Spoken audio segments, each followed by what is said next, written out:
Welcome to Cardinals Cover 2 with Craig Grialou and Mike Jurecki. Cardinals Cover 2 is brought to you by Arizona Cardinals Podcasts. Visit azcardinals.com/podcasts. From the Dignity Health Arizona Cardinals Training Center, here's Craig Grialou and Mike Jurecki. It's cliche, but it's true. On any given Sunday, and for the Cardinals, their Sunday was December 2nd, 2018. A little bit of an upset on Sunday, I would say. Yes, it was. And I'll say this. Yeah. Even before we went into training camp, when the schedule comes out and we know the opponents and then we see where certain teams are lined up, Green Bay's tough no matter what. But Lambeau Field in December, yeah, that just doesn't happen a lot. Well, usually when a schedule comes out, you look for your bye week. You look for your home opener, whether it's week 1 or week 2, division games. And then you look for cold weather games. Now, we don't travel, but when it came out, and then you go through the schedule, and usually you're going to have one bad game, and maybe that's the Raider game, even though it was a bad loss. And then you look at cold weather games, and then you're going to Green Bay, and Aaron Rodgers, and what is he, 16-2 now in the month of December? Now he is, correct. You put the big L out. Yeah. But the players never buy into that stuff, and you could see they're still playing hard for Coach Wilkes, and rightfully so. Guys are playing for jobs. Coaches are fighting for their jobs. So, no, that was a signature win for the Arizona Cardinals. Props to them. They didn't let the weather affect them because we could have heard the excuses after the game. We had the wrong cleats. The weather was a factor. And the fact that they were able to run the football like they did is very impressive. It is why they play the game on the field as opposed to on paper, as the Cardinals get the job done in Green Bay. As we take off on this Victory Monday here on Cards Cover 2, and here's what's ahead. Why is it a Victory Monday? We've got a full recap of the 2017 victory. Josh Rosen is making a habit of coming up clutch in the fourth quarter. 10 rookies contributed in the victory. And, of course, your questions via social media using the hashtag CardsCover2, hashtag CardsCover2 with the number 2 to get involved in the show. And we'll do that a little bit later on here, but certainly a lot to get to. It is a rare Victory Monday here in 2018, just the third of the season. But before we dive into the ins and outs of Sunday, the news of the day, and it is unfortunately not good news because head coach Steve Wilkes moments ago announced that 2 more players are headed to injured reserve. Left guard Mike Iupati, wide receiver Christian Kirk. Iupati suffered a knee injury yesterday, MCL, he believes, coach does. They're still waiting for the official MRI results, and Kirk suffered a broken foot late in the game. He tried to fight through it, but the pain just became too much to bear, and, his rookie season is over with, and that's unfortunate. One, you don't like to see anyone go down to injury, but Kirk specifically because of how well he's played this year. Oh, he's definitely given this team a lift, and we can see the connection between Josh Rosen and Christian Kirk, and he's made plays from day one. We go back to training camp, the preseason, and unfortunately we're not going to get a chance to see him return a punt this year, but it is going to happen at some point. And listen, we've talked about this draft class and how they're all contributing for the most part. I mean, some have bigger roles, lesser roles, but they had 10 rookies playing in that game yesterday, and it's because of circumstances, whether it was lack of production or injury. So they're going to miss Christian Kirk. Now, the good news, it's not an ACL or an MCL where it's going to keep him out 9 to 12 months. And, curious to see where he's at 3 months from now. Obviously, he's a guy that's going to be out of rehab once he's able to put some pressure on the foot. But obviously a big loss. And I hope he still gets consideration for that rookie wide receiver. Not for Rookie of the Year, but because that's either going to Saquon Barkley offensively. But I put him in the same conversation with DJ Moore, who was drafted by the Carolina Panthers, Calvin Ridley, and then Cortland Sutton, who was drafted in the second round by the Denver Broncos. So I know they're only going to take 2 or 3. I hope he's in that conversation, though, because he definitely deserves it. Total 77 yards from scrimmage yesterday. Certainly one of the top rookies, period, but certainly one of the better wide receivers, first-year players here in 2018. Head coach Steve Wilkes on the loss and what Kirk was able to do here in 2018. Just his playmaking ability.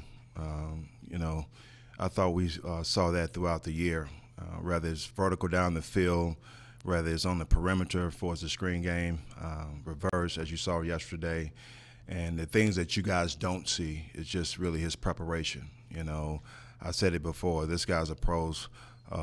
You know, being a rookie and the way he prepares, the way he comes in each and every day is very exciting to see. So the future is very bright with him. So now the question becomes, what do the Cardinals do at wide receiver? Some good news. Chad Williams, who has missed the past 4 games, is expected back according to Wilks. And then that's just going to mean more reps for J.J. Nelson, Trent Sherfield. Jalen Tolliver is expected to be elevated from the practice squad. And something that I thought about as Wilks was talking, just because of how well Chase Edmonds ran the ball, could we see David Johnson split more as a wide receiver just because of the lack of experience and production after Larry Fitzgerald? Yeah, I would think, you know, Davis not only can run between the tackles, and he obviously has improved since Byron left, which has been calling plays, but I want to see both of those guys on the field at the same time, whether it's Edmonds out split wide because we know he's really good in the screen game and he can make guys miss, and I think because of his low pad level, and that's how he's able to break some tackles. And then, you know, you throw in the simple fact that Jalen Tolliver's a guy that's been on the practice squad, on the active roster. Trent Sherfield, you're starting to see them throw the ball to him more. But I think it's going to have opportunities for guys like Ricky Seals-Jones, Jermaine Gresham, and then Larry Fitzgerald. So, you know, he was targeted, you know, as much as Larry was. He had the catches. He had the yards per catch. I want to say he had 13.7 yards per catch, which is good. 3 touchdowns, so they're going to miss his productivity, but this is another opportunity for Chad Williams. We're still waiting for him to kind of scratch the surface. Obviously, he's injured, so there's been a setback there, but hopefully he can get back into football shape because they can use him on game day. Yeah, no. So now with Iupati going on IR, that is now the 5th offensive lineman on injured reserve, the 3rd starter, and the question is, okay, what do the Cardinals do now at offensive line as they continue to drop like flies? Colby Gossett, another rookie, replaced Iupati on Sunday, played 25 snaps, and I would expect he to be the first guy to get that crack at left guard. So once again, we're talking about an offensive line that will look much different than it did the previous week. Yeah, and how about Will Holden?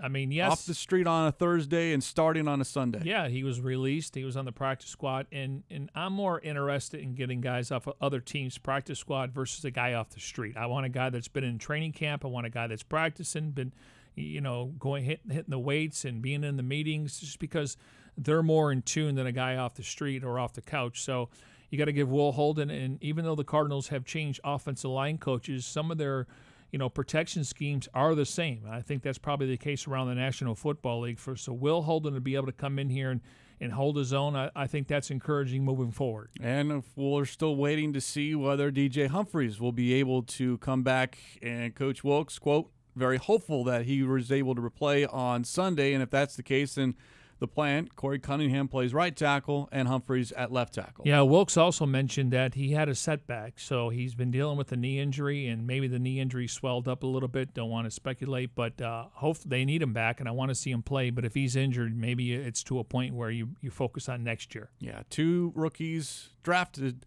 rookies, and 3 rookies overall the Cardinals finished with on the offensive line. As we head here on this Victory Monday from the Dignity Health Arizona Cardinals Training Center, of course, broadcasting in our Bose QC35s. And, well, let's tell you how it happened on Sunday, how the Cardinals snapped a 3-game losing streak and improved to 3-9, all in the face of snow, sleet, wind gusts, and temperatures that felt like it was 23 degrees. First quarter. First offensive play from scrimmage for the Cardinals, and David Johnson breaks off a 13-yard run. That drive, however, would stall. Second possession, Josh Jones on a delayed blitz sacks Rosen, and the Cardinals once again forced to punt the football. Well, if you look at David Johnson here, and if you watch the game yesterday, all he has to do is find the guy, give him a little bit of a chip. I know it's going to be a screen pass, but you are the safety net for the quarterback. Scoreless first quarter, second quarter, 4th and 4. Packers go for it. Rodgers with plenty of time throws a 13-yard touchdown to Davante Adams. Question is, did he get both feet in bounds? And he would. Yeah, you look at the toe tap right here, and it seemed like Rodgers had the ball for maybe 8-9 seconds, and obviously you can't cover a guy like that for that long a time. You see a couple Cardinals in the picture right here, but obviously they didn't get close enough, and you got to give Rodgers credit for finding him and making the right throw. Packers up 7-0, ensuing Cardinals possession. Rosen looking for Trent Sherfield. That's a 21-yard gain to convert on 3rd down. 4 plays later, Edmonds finds some running room up the middle, and that, folks, is career touchdown number 1 from the rookie, and the game is tied at 7. Yeah, you look at Mason Cole right here, great block. Edmonds has low pad level, as I mentioned, and he's able to get into the end zone. Still in the second quarter, the Packers inside the red zone threatening, but Aaron Rodgers is going to get swallowed up by Chandler Jones, credited with the sack, number 12 now for Jones this season. Chandler Jones is going against the best left tackle in football. It gets to Aaron Rodgers. That was a nice little bull rush for Chandler Jones. Packers kick a field goal, go up 10-7. We move to the third quarter after Christian Kirk gained 23 yards on a jet sweep. Here he gains 37 yards on a catch, back-to-back plays, gaining 60 total yards. Christian Kirk gets off the line of scrimmage. He's able to get by the receiver. A nice throw by Josh Rosen. He was the only guy that can make the catch there, and that was a nice read, throw, and catch. That drive ends with a field goal. Game is tied at 10. After the Packers go 3 and out, Cardinals look to take their first lead of the game. Rosen steps up and runs 33 yards. Not the prettiest of runs, but effective nonetheless. Next play, Edmonds. He breaks free, 29 yards, shows Rosen how it's really done, tuck that ball, and he sets up first and goal for the Cardinals. After an incomplete pass, Edmonds, once again on the carry, breaks to the outside this time, scores his second touchdown of the day. Cardinals are in front, 17-10. Watch Derek Coleman, number 32, in case you missed it in the game yesterday. He really allows him to get to the outside. Chase Edmonds can look at the pylon. Next thing you know, touchdown, his second of the day. Fourth quarter, Packers respond. Aaron Jones, 8-yard game-tying touchdown. For the most part, Cardinals did an excellent job on Jones on Sunday. Yeah, you just can see he's got a little sliver there, and he's a guy that can push the pile a little bit. Touchdown for Jones. Cardinals try to answer after a sack, fumbled snap, false start penalty, 3rd and 23. Rosen rolls out. Larry Fitzgerald dives, makes the catch easily. The play of the day. I don't know how Larry got both hands under that football. He possessed the ball going to the ground. That is a catch. Larry, a legend. Cardinals ride that momentum. Zane Gonzalez from 44 yards out. It's good. Cardinals back in front, 20-17 with 1:41 left. Final play of the game. Mason Crosby from 49 yards out to send it to overtime. He misses wide right. Cardinals win. Cardinals win their first victory in Green Bay since 1949. That's a long time. Very long time, and certainly something that the Cardinals look. And you mentioned it at the start of the show. Aaron Rodgers now 16-2 in the month of December, and that's something. Even in the midst of all the Packers' struggles this season, that alone in the month of December, for however many years Rodgers has been doing it, even in that final drive, you thought, okay, here we go to overtime, and then all bets are off when they go into OT. Yeah, and listen, Josh Rosen, it seems like he gets better as the game progresses, and when we get to the fourth quarter, I got some numbers from Pro Football Focus. He's 6 for 105, 660 yards, 4 touchdowns, 5 interceptions, quarterback rating right around 68.8. And we've seen him now 4 times in the fourth quarter either take the lead or tie the game, and that means you're giving your chance to win. Now, defensively, once they got the lead there, I'm thinking you left too much time on the clock for Aaron Rodgers, and it turns out they made some stops. Absolutely. And inside the locker room immediately after the ball game, head coach Steve Wilkes addressing his team. We talked about this last night, all right? 60-plus minutes. 60-plus minutes, all right? Taking one play at a time. That's what we said. 11 guys out there doing their job, and you saw that in all 3 phases. Hell of a job today. Great team win. We came up here for one damn thing and one thing only. That's to get a damn win. That's what we got right there. We're ready to go back to the desert. 70 degrees and sunny. Victory Monday! Might be every NFL's player's favorite 2 words. Victory Monday, meaning no meetings on Monday. Guys come in for treatment, but for the most part, an extra day off during the week. And, of course, the Tuesday mandatory day off for the players. Cardinals will be back on the field on Monday. Let's go back. Wednesday. What did I say, Monday? Yeah. Okay, I meant Wednesday. 2 days off.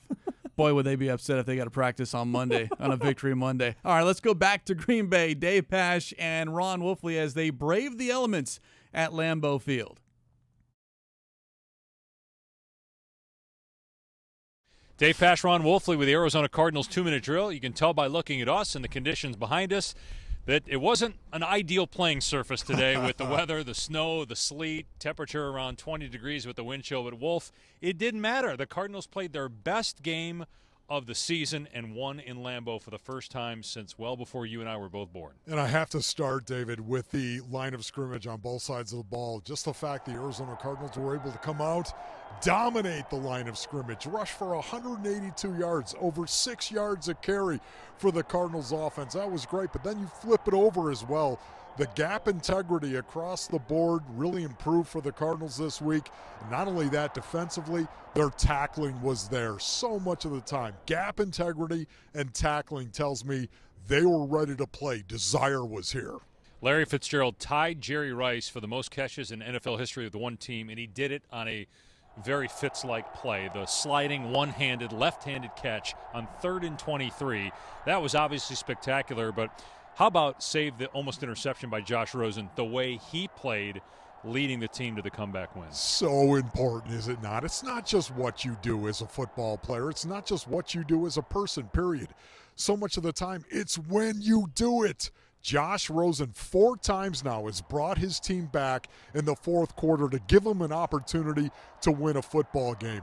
That matters to me. You could take all the numbers in the world, David, and throw them right out the window. It's when you do something. And Josh Rosen, he was nails. So the Cardinals win it 20-17. They return home to play the Lions. Arizona gets its 3rd win of the season. This is the Arizona Cardinals 2-minute drill. Now, for those that are listening to the podcast, I invite you to go to azcardinals.com and watch the 2-minute drill because Dave Pash, wearing the British Bird Gang hat to keep his head, his ears warm as the temperatures, they dropped below 35, 23 degrees with the wind chill, but looked good. Dave looked very good. And by the way, speaking of the Bird Gang, we'll get to the Bird Gang sound off, but a number of you out there actually made the trip to Green Bay to see the Cardinals not only take on the Packers, but the Cardinals win. And MJ, we had 3 people call us on Cardinal Talk immediately after the ballgame from Green Bay to because they were all excited, but a lot of people spent the money, spent the time, and braved the elements. Well, about 160 of the Bird Gang represented the Cardinal fan base, and I mentioned this on the postgame show, and Cardinals president Michael Bidwell actually showed up at one of the restaurants or bars at 10:40 p.m. taking selfies and taking pictures and shaking hands with all the fans, so you don't see a lot of, quote, owners, president of teams do that. So you got to give credit to Michael Bidwell, recognizing that the fan base went out there, and he was able. I got a chance to see some of the pictures. I got a chance to see him shaking hands, talking to people. So it's nice to see, even though they don't have a winning record. Yeah, the players, though, certainly appreciate it and gave the Cardinal fans something to celebrate and make that trip home a much faster trip back to wherever they come. Well, I don't know about that. They got stuck on the runway for a few hours. the team did for a little bit. We'll just let that slide. As I kind of heard about that this morning, which was well, that's what happens when it snows and it gets cold at night, and you got to de-ice the plane. De-ice the plane as they're getting to the airport. Anyway, instead of getting home at 8, you get home at 11. It's, all right, things happen. They got home safe, and I'm sure it was a nice flight. More from Dave Pash. In case you missed it, his game-winning call. Cardinals get the W in Green Bay. Crosby is ready. 3 seconds left. 49-yard attempt. Snap. Ball is down. The kick from Crosby is up, and the kick is no good. He missed it, and the Cardinals win in Lambeau. On a day where it was snowing, the Cardinals had been losing. The Packers needed this to keep their playoff hopes alive. Nobody thought the Cardinals would have a chance, and they win the game. Their best game by far this season, and they close it out by beating Green Bay and handing Aaron Rodgers just his 2nd home loss in December. I love the fact that they had a camera in there, a GoPro, split screen, yeah. Split screen. That is awesome, and you could just see the passion from Dave Pash. I mean, but he's not wearing the hat. And again, for those listening to the podcast, go to the Cardinals Twitter account at AZCardinals, and you can see that split screen is very, very well done. But he's not wearing the hat. Yeah, he's on the field after the game and got snow flurries. That's where he's wearing the hat. got to wear the hat on the broadcast, too, even though the windows Well, were... it's difficult when you're wearing headphones. You should know true. this. That's I mean, true. come on. We just like giving Pash a hard time. Yeah, no doubt. But, I mean, here's a guy that does NBA, college football, college basketball, and you could just see the passion that he has for the team, and he lives here, and he loves doing the games, and he likes, I don't know how much of traveling he does, but he does a lot of traveling. But the fact is, that to me just tells you how passionate he is when you're doing the games. He could have just been stoic and he missed the kick, but just the passion. He had his hands in the air. You could see he was excited, and it trickles down to his whether he's doing the games with Bill Walton or Ron Wolfley. I just think he's a pro's pro, and he's very smooth, and I've always enjoyed working with him. You know where he went to school? Syracuse. There we go. It is a Victory Monday here at the Dignity Health Arizona Cardinals Training Center as we broadcast in our Bose QC35s. Something that you mentioned, MJ, and then Wolf brought it up on the 2-minute drill because I went back the 4 times now that Rosen has put the Cardinals in position to win in the fourth quarter. One, Green Bay to set up Zane Gonzalez with a 44-yard field goal. Oakland, he had a 5-yard touchdown pass to Larry Fitzgerald as the Cardinals took a 21-20 lead with 5:02 to go. San Francisco, 9-yard touchdown pass to Christian Kirk, plus the 2-point conversion to Fitz. Cardinals go up 18-15 with 34 seconds left. And then the one that kind of gets forgotten, Seattle. Game was tied at 17. Phil Dawson unfortunately missed a 45-yard field goal with less than 2 minutes to go. And the Cardinals, otherwise, you're looking at, well, that should have been 4 wins right there. Unfortunately, you're 2-2 because you lose to Oakland and you lose to Seattle. But the ability of Rosen in that fourth quarter to get the job done and forget about what happened, his struggles in the first, second, and third quarters, something Coach Wilkes talked about earlier on Monday. I really just think it's a mindset, number one, at that position. I mean, you got to hit the reset button. You can't linger on things. You can't worry about what happened before. And he has a ability to do that, shake things off. I think he's very poised. And I keep saying the word confident, which he is. So we just got to make sure that, again, that we don't turn the ball over. And I thought that was the key yesterday. We had one scary one there. I thought, he was really trying to just to throw it away, but we got to be smarter than that and not throw it back inside the field of play. But when we don't turn the ball over, we have a great chance of winning. In fact, there were no turnovers at all in that ball game. And That's there were encouraging. several incidences when there could have been interceptions. Eddie Pleasant. Yeah, he had one go off his hands, and David Emerson had one as well. Antoine Bethea, potential interceptions of Aaron Rodgers. But Rosen's ability, again, and it's a short-term memory to forget about what we talk about with cornerbacks, guys in the secondary, defense players. You have to have short-term memory because if you get beaten by a play, you don't want that play to affect the next play and the plays after that. And what Rosen has, I don't know if it's something that can be coached or taught. I just think you have to go through it and experience it. And, whether it happens at an early age or as you progress through your college or pro careers, for some guys it takes a little bit longer. Here you have a rookie who has it right now, and it reminds me a lot of Carson Palmer. His ability, throw a pick, it's okay. You know what? We've still got 2 quarters left, or we've still got 10 minutes left to go. Just put the ball back in my hands, and I'll make sure I correct myself and get us back in position for a victory. Well, when the Cardinals get more talent and get that offensive line figured out, teams are going to say we can't leave 2 minutes on the clock for Josh Rosen. Absolutely. It's not going to happen overnight, though. It's going to take time, and then we're going to start looking at his fourth quarter comebacks and how he's led this team. But you don't want to dig a hole in the first 3 quarters. You don't want to turn the ball over where you're playing catch-up all the time. I thought Jake Plummer, he had a really good record with comeback victories in the fourth quarter. Well, he was throwing interceptions in the first 3, so he was kind of dug a hole for himself. But the fact is, and again, I'm not worried about Josh Rosen's confidence. I mean, you could see he's been built for this. He's been planned for this. He dreamt about this growing up, and it carried over from high school to college, now the NFL. So, again, we've talked about it on the post-game show over the last month or so. Really, with the rest of the season is the development of Josh Rosen, getting these mental reps, and he'll learn from his errors. I think he really relishes these moments when the game is in the balance and you're able to kind of, focus a little bit more, because some of the throws that he makes, a lot of them that are just perfect throws, they couldn't be placed any better are happening in the fourth quarter. They tend to sail a little bit, or he's off sometimes early in ball games, but as the game progresses, he's the player that gets better. Now, he needs better people around him, but to have this as your starting quarterback right now, I think he's light years ahead of where typical rookie quarterbacks are. Yeah, and I think we're starting to see that in the National Football League besides this draft class. Look at all these guys in their second year that are really doing well. I mean, Deshaun Watson comes to mind. You take a look at Patrick Mahomes. Now, they're on good teams, and they got a lot of talent around them. But, you look at Rosen, and when I see him pat that football, that's Peyton Manning right there. Peyton Manning, because you don't know when he's going to throw it. And you're starting to see him go through his progressions more than he has in the past, and that tells me he's feeling comfortable, and he's got a pocket that he can step in, up in, or he can roll out to the right. And he's really good throwing to the left, too. And it's hard for young quarterbacks because that window you're throwing through can be the DB can jump that route in a heartbeat and take it back for a pick six. So I like the way he's developing. He's going to take a lot of flack on how he ran on that 33-yard run, but his footwork within the pocket, yes. If it's not a complete pocket, he's able to move side to side, as you said, roll out, step up, buy some extra time, and not feel pressure, that clock in his head counting down. He's like, no, I've got some more time, and everything slows down a little bit, and he's able to give the receivers more time to get open. Yeah, because initially he was scrambling, and then he was stumbling.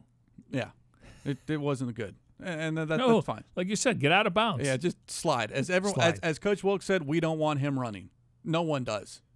You realize Tom Brady finally got over 1,000 yards in his career? It only took 30 years for it to happen, but congratulations. Is he the master of that 4th and 1? The problem is when you take a knee, you lose a yard or two, and that's why it took forever. I think Brady's more concerned with rings, touchdowns. It's all about wins and losses, and it's exactly what Rosen is worried about. That's why his overall numbers not great, 11 of 26 for 149 yards, but the bottom line, Cardinals get the W. And let's hear from Rosen after Sunday's victory, talking about the offensive line, his run, and, that catch by Larry Fitzgerald. As I was scrambling, I saw it was Larry, and I was like, if anyone's going to catch this thing, might as well chuck it up for him. Nothing really. I mean, I was just running, and then ball was a little wet, so I didn't change hands with it, and ended up getting stripped anyways, but just tried to run as fast as I could and get down. Other than Mason, I don't think a single one of those guys started the season, and Mason wasn't even supposed to start the season, so I mean, they're doing a hell of a job. They're blocking their butts off, especially when we needed a couple of those yards at the end of the game, running the ball. They did an unbelievable job, holding up really well. I mean, we're all fighting our butts off. Yeah, Chase is a baller. He's got unbelievable quickness and strong legs. He's got a low center of gravity. It's kind of way of saying it, but I mean, I love Chase. He's a great dude. He's smart. He works hard. I mean, you couldn't ask for anything more. A lot of fun. I think we got a really good team. I mean, I think we were joking around in the QB room at one point in practice. We had 8 or 9 rookies in the huddle, and I think we're starting 5 or 6, playing 7 or 8. So I mean, that's a good sign for the future. Yeah, let's update those numbers on the rookies who saw action on Sunday as we are joined back by popular demand. Mike Helm, Stat Wiz. Good to be back.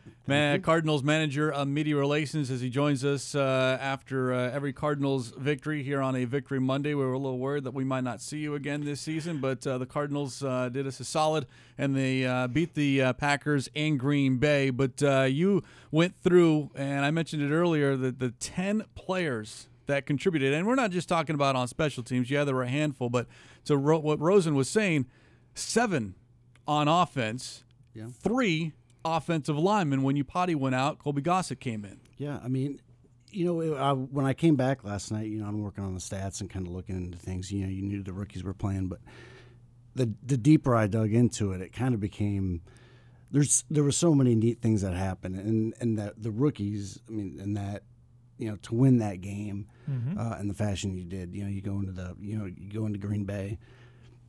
Not a lot of people expected you to win. It's December. Aaron Rodgers, he's playing at home. They need a win to stay in the playoff hunt. And then you go into the fourth quarter. You're up. Aaron Rodgers leads the team 95 yards. They score. And then, on the game-winning drive, we had 7 rookies playing during that drive. You have the 3 rookies on the offensive line. You have a rookie quarterback. So, I think when Rodgers, Rodgers kind of, led that drive, and then you come back and kind of, Rosen kind of almost put out his own kind of Rodgers kind of magic on that rollout, hits Larry. You keep going, and then you have a kicker playing the first game for the team. He comes in. He was money all day.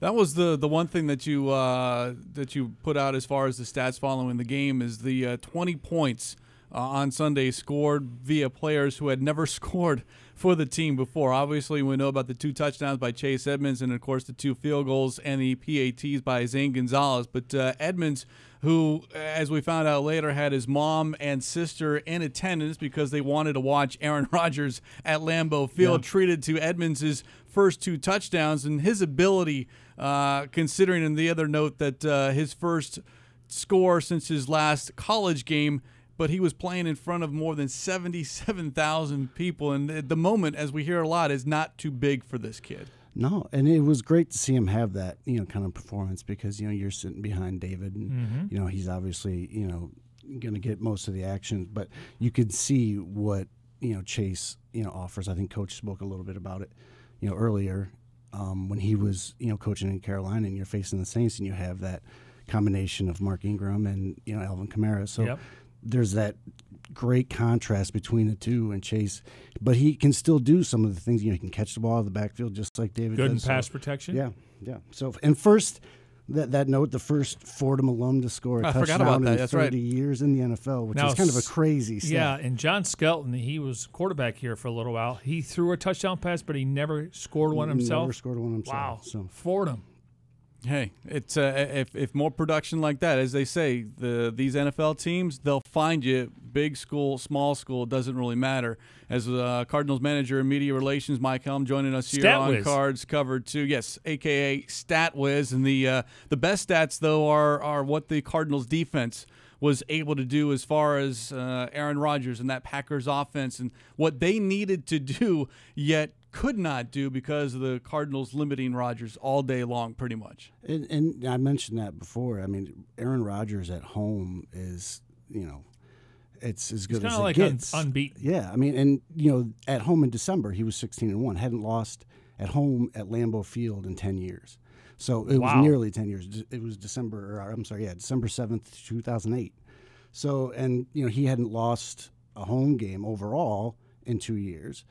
So he missed some of last year, but hadn't lost at home. So the Packers hadn't lost at home with him at quarterback since 2016. So I mean, that's a real thing. It's a hard thing to do to beat them up there. And the defense, they held him to, what was it? I think 4.66 yards per pass attempt, which is the lowest in the game ever that he's had at home.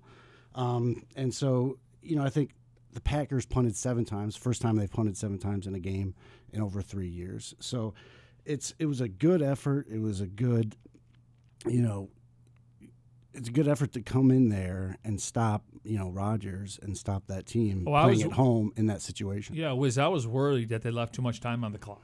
Well, of course you are. I mean, we've seen we've seen what Aaron Rodgers can do. I mean, he does that silhouette. That's a nightmare. Yeah, he does that silhouette where it's a design play where he turns his back and then he rolls out. We saw that a couple times. I remember Dwight Freeney almost had him.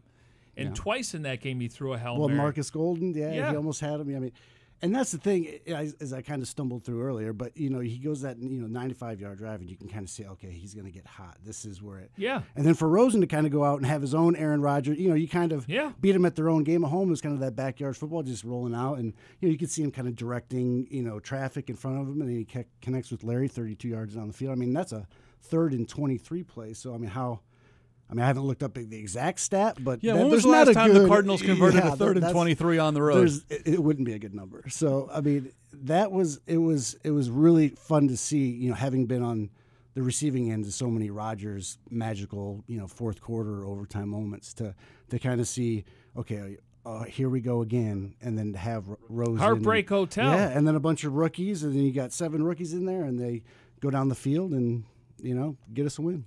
All right, when it comes to Chandler Jones, we know he continues to stack sacks, and I mean, he's almost unblockable. He went against the best left tackle in football. He was able to get around the edge there. He doesn't get enough credit for quarterback hits and tackle for losses. Oh no, I mean, he leads the NFL. I mean, we talked about this the first time I was on the show, and the thing it's about been a while. Yes, it has, but it's Chandler's doing the same thing. Yep. And what's incredible about him is how consistent he is. Right. He has a sack. At least one sack in 31 of the 44 games he's played with us. He has 40 sacks in 44 games with the Cardinals. I mean, and he had that sack yesterday, which was his 40th as a member of the Cardinals.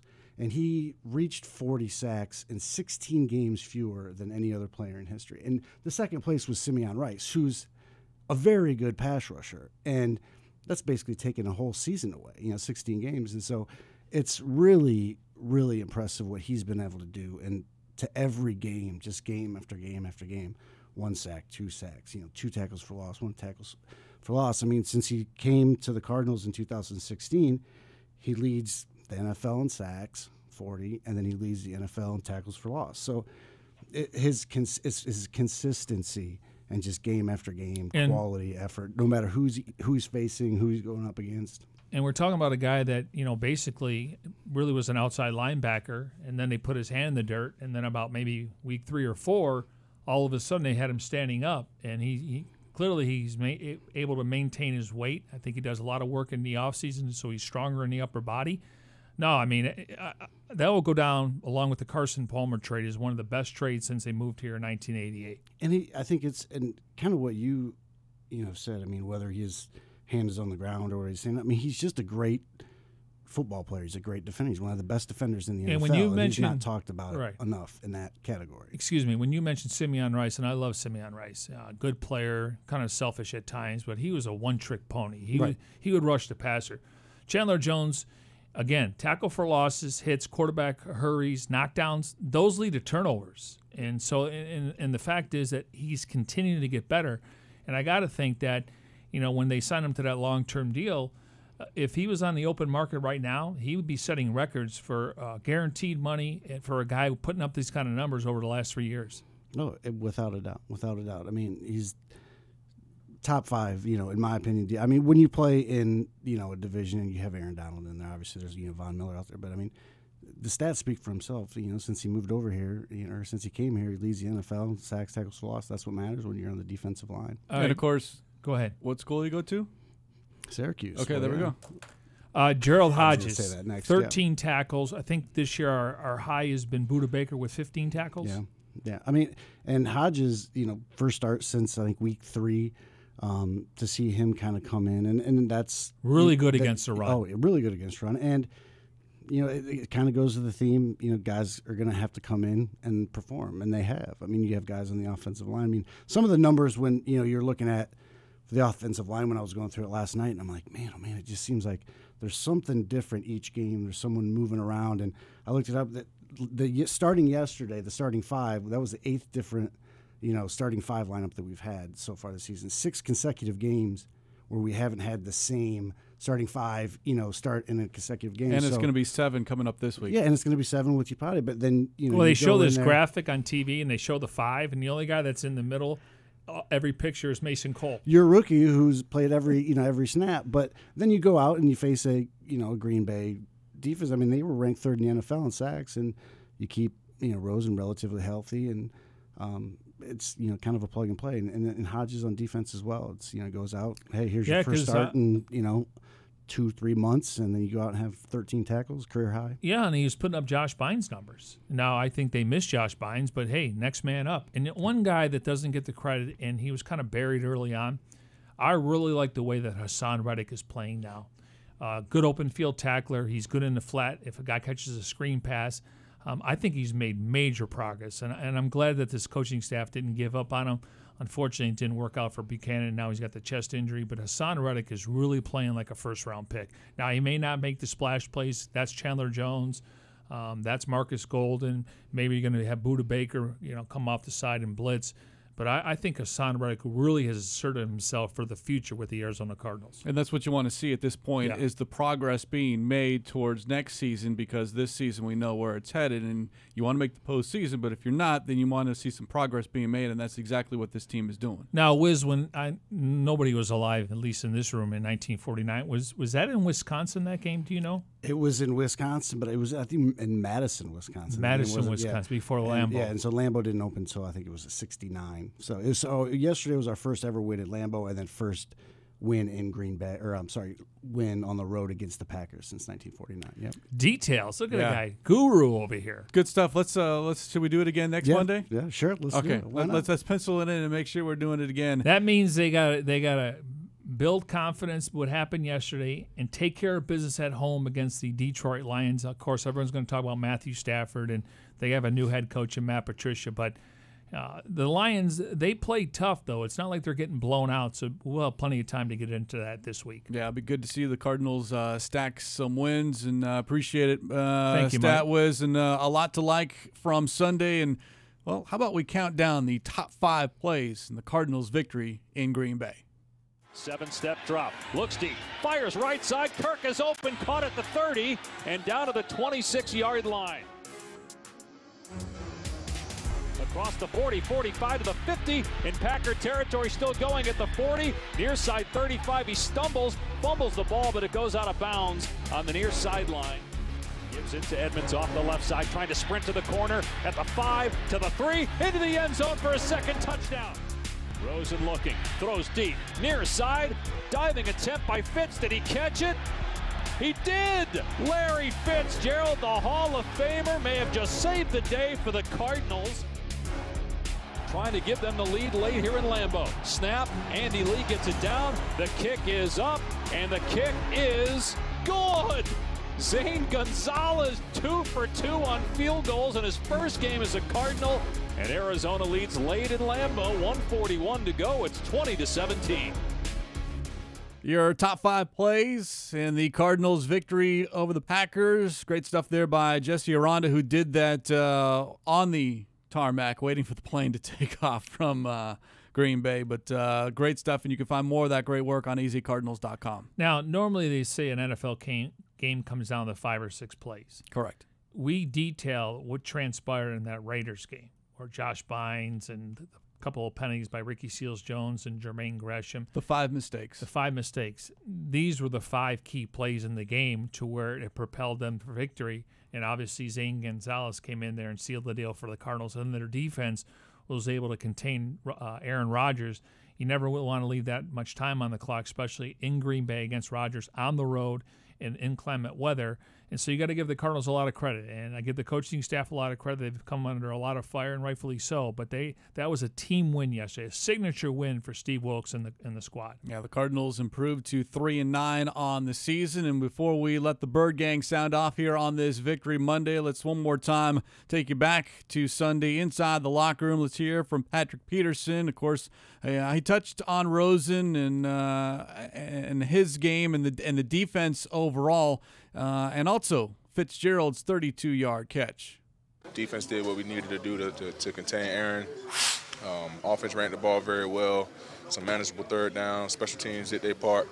So it was a great team win today. But we know that his arm strength is very, very on a high level. So you always have to make sure you're plastering your coverage.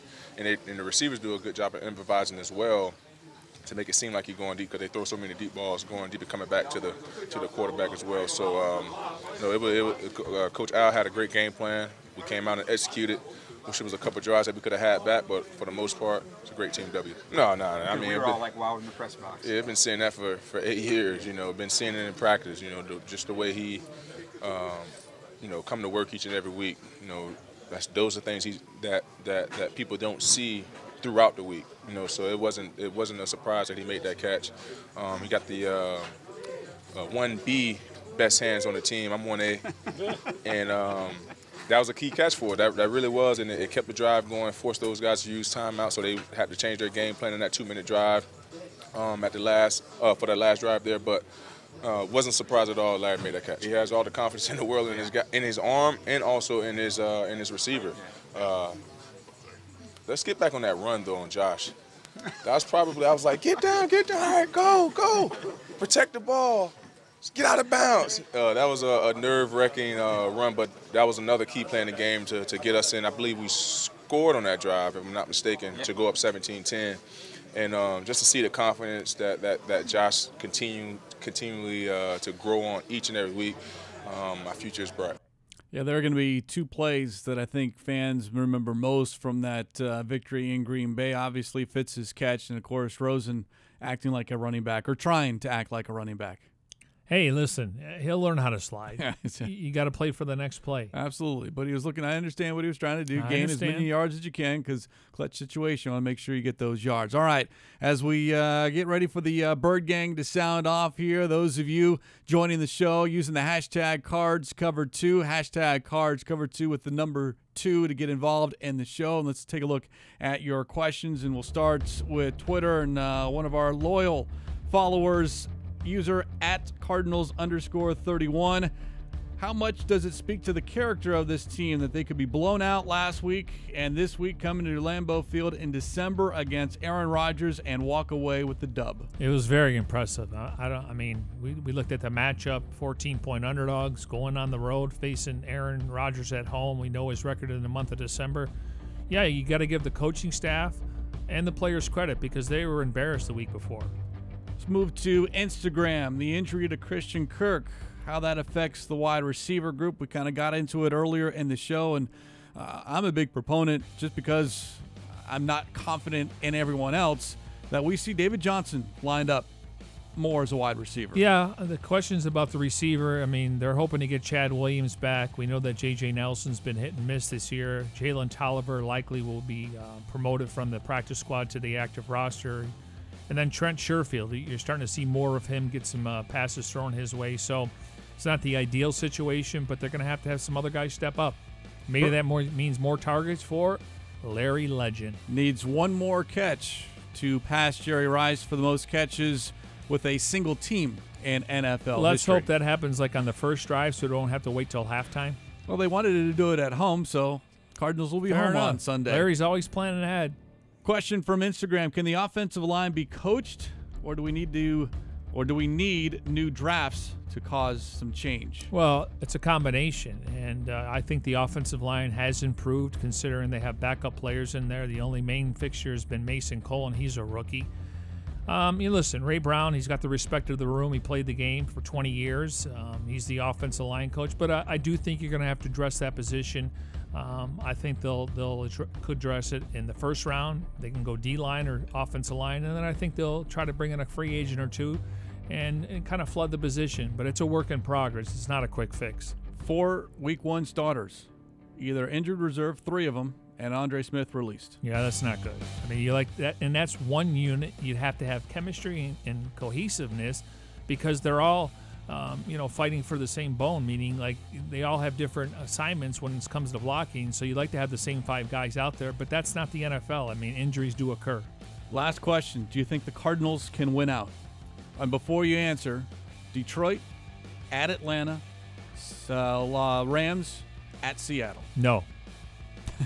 No, but I think these next 2 games are winnable. I really do. I think the Falcons and Eagles have been one of the most disappointing teams in the league. Now the Falcons have a crutch. They've lost a lot of defensive players. That they don't have that 1-2 punch with the backfield. Julio Jones is a matchup nightmare. Mohamed Sanu, he's a nightmare. So, but they're winnable games based on how these teams are playing. But you got to go out there and play 60 minutes of football. The Rams at home, are they resting players for the postseason? So let's just worry about this week coming up. True, but it's based off the performance that the Cardinals showed in Green Bay that if they do play a full 60 minutes, which you can argue has not happened until this Sunday in Green Bay, that you can beat the Lions at home, win in Atlanta, and maybe even give the Rams and Seahawks a run for their money to close out the regular season. And maybe you can play spoiler role going to Seattle in Week 17. Absolutely. And the Cardinals, we know what they're able to do in Seattle, and more success against the Seahawks in Seattle than a lot of the other NFL teams so far, certainly under previous head coach Bruce Arians. That's going to wrap up this edition of Cards Cover 2. Appreciate the Bird Gang sounding off using the hashtag Cards Cover 2. We do it every Monday, Wednesday, and Friday. Of course, if we did not get to your question here on this Victory Monday, keep bringing them in, and sometimes we always answer as well on Twitter and Instagram after the show is over with. Special thanks to those behind the scenes, Tim Delaney, Jim 100, Devin Henry, Brandon Natus, for Mike Jurecki, Mike Helm, who joined us, the Cardinals manager of media relations. I'm Craig Grialou. Always better on a Victory Monday. Cardinals back to work on Wednesday, and we'll talk to you then here on Cards Cover 2.